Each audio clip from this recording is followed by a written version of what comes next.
Hi friends, is this the right way to pass a vector to a functions? Will this code work? What is the problem with this? Please comment.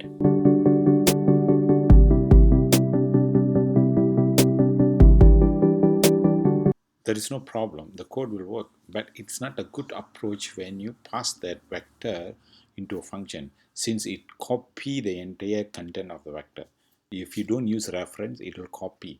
We see in the earlier, always a good practice whenever we pass an array, we pass by reference is a much better option when comparing with the performance and holding the resources. So in order to pass a vector, a reference, we just need to add an ampersand symbol here. So once we add the ampersand symbol, it's passed by reference. So the copy, it's not copy the entire content of. Whenever we don't want the function to modify the content, if you don't want any changes to the content, it is always a good practice that we try to use it as a constant value.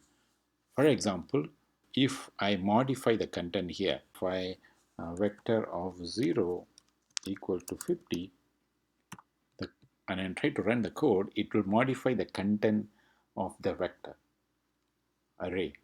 Whereas we pass the array 1, 2, 3, but we modify it, allows that anybody or the function to change the content of it. So in case if you don't want the function to modify its content and just work on whatever value we pass it into the array, in that case we have to make use of constant.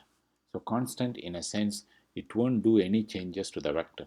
So for example, if I try to use v of 0 equal to 50 again, now this case, it will throw me error message saying that we try to use a read-only variable. You can see also here it will won't allow, the program won't allow to do any changes. So it is a good practice that you don't want to do any changes inside the function or to modify the content of the vector, always pass it as a constant and pass it by reference. We see you in the next video. If you like this video, please like, share and subscribe. Thank you.